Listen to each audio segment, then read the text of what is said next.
दुनिया में एक बार फिर मिडिल ईस्ट का शोर गूंज रहा है। 2 हफ्तों में जिस सीजफायर को राहत की शुरुआत माना जा रहा था, वो अब सवालों के घेरे में।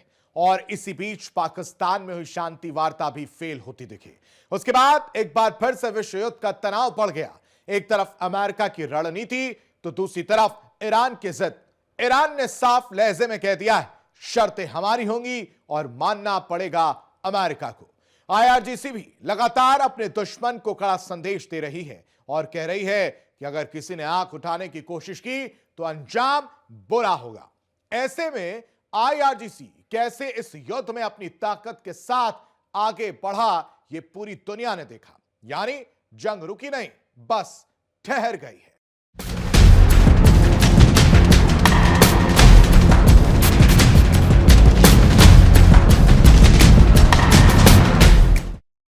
दुनिया एक बार फिर बड़े भू राजनीतिक तनाव के मुहाने पर खड़ी है, जहां ना बातचीत है, ना तालमेल है और ना ही समझौते पर सहमति।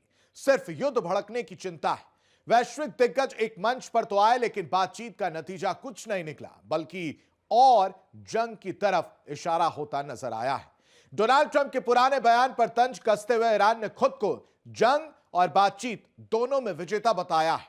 और यह सब ऐसे समय में हो रहा है जब इस्लामाबाद में अमेरिका और ईरान के बीच युद्ध विराम वार्ता हुई, यानी शांति वार्ता हुई। क्या सच में ईरान ने एक बड़ी रणनीतिक जीत हासिल की है, या ये सिर्फ बयानबाजी की जंग है?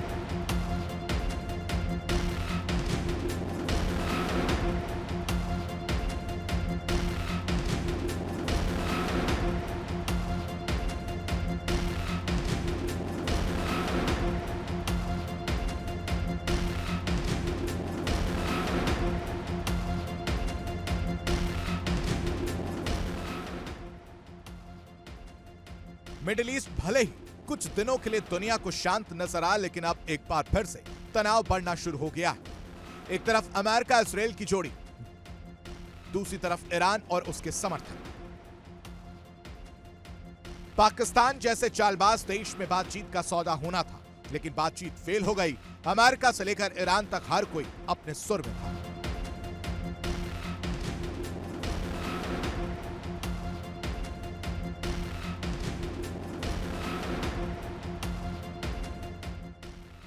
अमेरिका इस बातचीत के मंच से नाराज नजर आया, तो वहीं ईरान, उसने भी साफ कर दिया वो थोपे गए युद्ध पर कोई समझौता नहीं करेगा।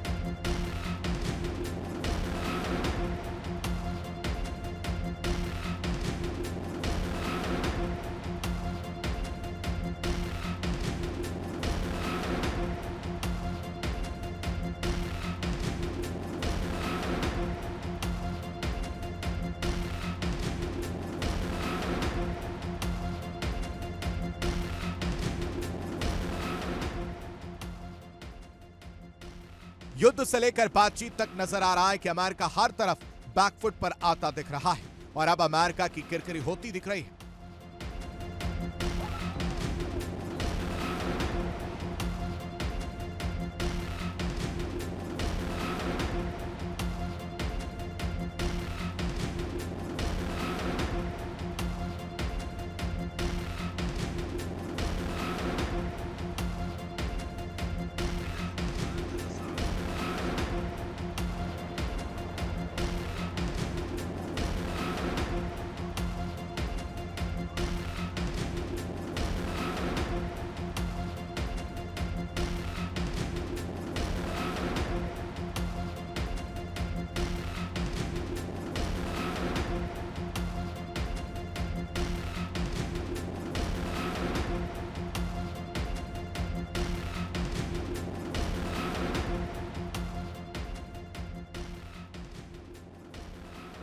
ईरान कभी युद्ध नहीं जीता, लेकिन कभी बातचीत नहीं हारा।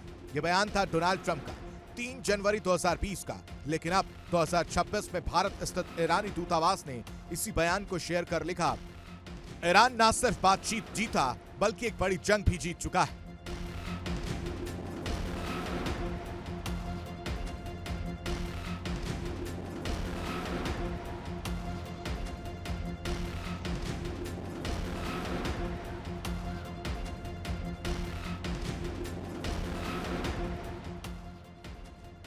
मिडिल ईस्ट में हमलों की गूंज दुनिया ने महसूस की। हर पर मिसाइल अटैक और ड्रोन से हमले किसी से छिपे नहीं हैं। ईरान ने इजराइल अमेरिका के बेस पर हमले किए तो वहीं अमेरिका और इजराइल ने भी ईरान पर ताबड़तोड़ बम बरसाए।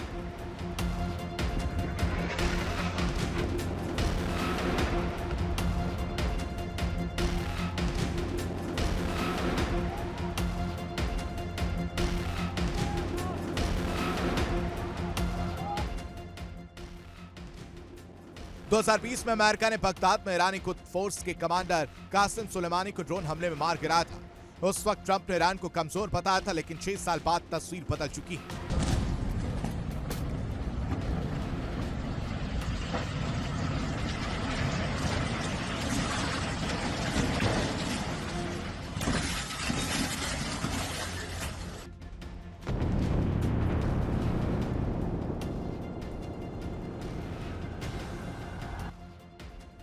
अट्ठाईस फरवरी 2026 अमेरिका और इजराइल ने मिलकर ईरान पर शुरू किया ऑपरेशन एपिक फ्यूरी। पहले 12 घंटों में 900 से ज्यादा हमले। रिपोर्ट्स के मुताबिक ईरान के कई बड़े सैन्य ठिकाने तबाह हुए और यहां तक कि supreme leader Ayatollah Ali Khamenei की मौत की खबरें भी सामने आई।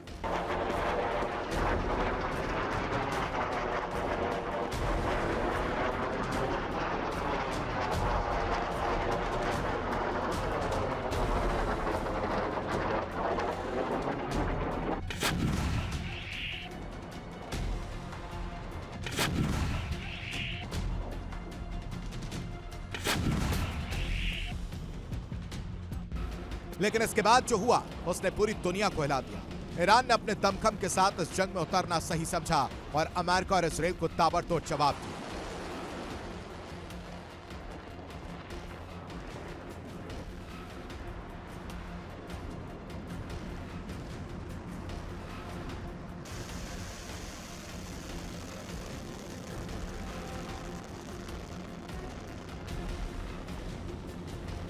ईरान ने इजराइल और खाड़ी देशों पर सैकड़ों मिसाइलें और ड्रोन दाग दी।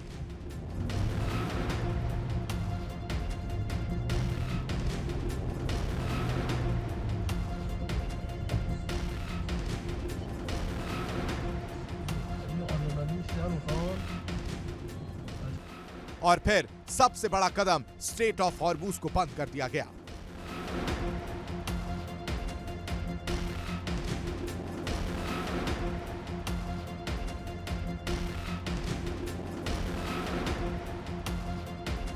दुनिया का करीब 20% तेल सप्लाई का रास्ता एक झटके में बंद, जिससे विश्व में हाहाकार मच गया। नतीजा, तेल की कीमतें $100 प्रति बैरल के पार, वैश्विक बाजारों में भारी गिरावट, ऊर्जा संकट का खतरा मंडराने लगा।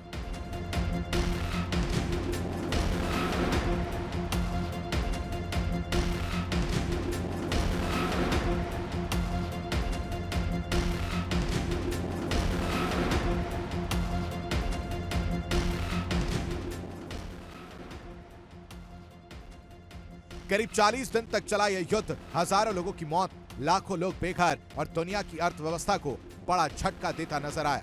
और फिर 8 अप्रैल 2026 पाकिस्तान की मध्यस्थता में इस्लामाबाद में शुरू हुई युद्ध विराम वार्ता। दोनों देशों ने 2 हफ्ते का सीज फायर स्वीकार किया।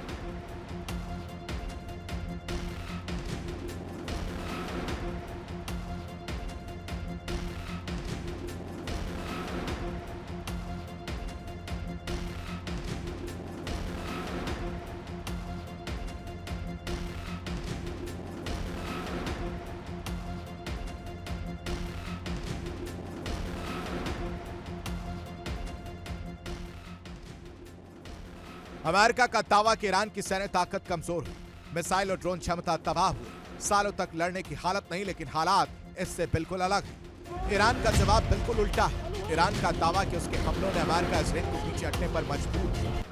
युद्ध विराम उसकी शर्तों पर हुआ। ईरान ने बातचीत में रखी बड़ी मांगे।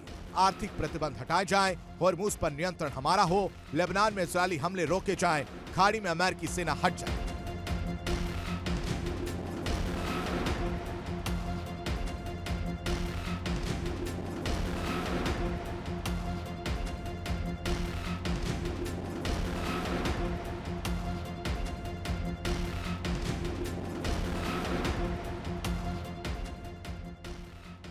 यानी दोनों पक्ष खुद को विजेता बता रहे हैं, लेकिन असली सवाल सच कौन बोल रहा है? ये सिर्फ सैन्य नहीं बल्कि नैरेटिव वॉर है। हर देश अपने लोगों और दुनिया को ये दिखाना चाहता है कि वो जीत चुका है। और ये टकराव सिर्फ अमेरिका और ईरान तक सीमित नहीं, दुनिया के कई हिस्सों में तनाव बढ़ रहा है। मध्य पूर्व पहले से अस्थिर, रूस यूक्रेन संघर्ष जारी, एशिया में सामरिक प्रतिस्पर्धा तेज, ऊर्जा और सप्लाई चेन पर दबाव।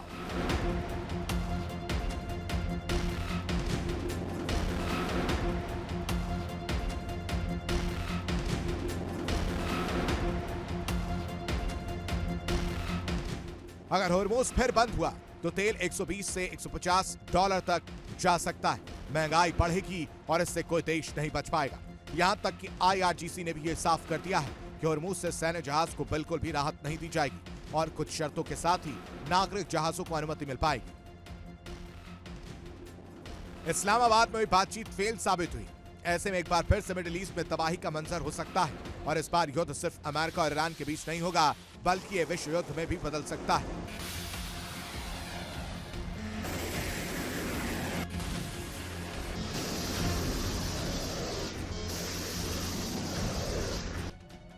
एक और बड़ा संघर्ष सामने हो सकता है। दुनिया एक ऐसे दौर में जहां पर हर बयान, हर मिसाइल और हर बातचीत रफ्तार में है। अब देखना होगा कि आगे क्या होता है।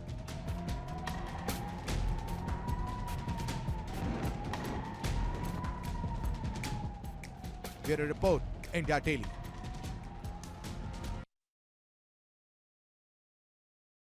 सीजफायर तो हो गया, लेकिन ना तो तनाव कम हुआ, ना ही युद्ध की संभावनाएं।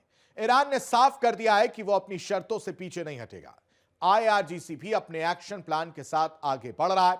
IRGC का कहना है कि अगर ईरान पर किसी ने आंख उठाकर भी देखा तो अंजाम बुरा हो। इस बीच भले ही शांति वार्ता का बहाना लाया गया हो, लेकिन क्या यह शांति की शुरुआत है या तूफान से पहले की खामोशी?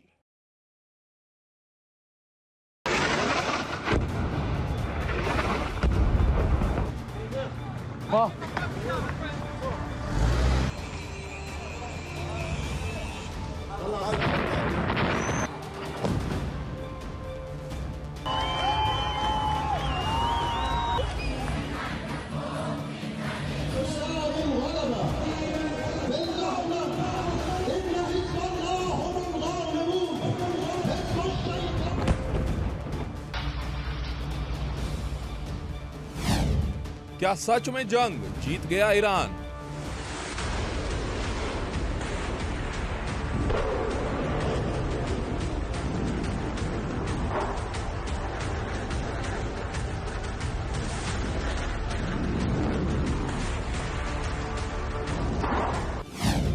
ट्रंप का बयान पुराना, ईरान का नया तराना।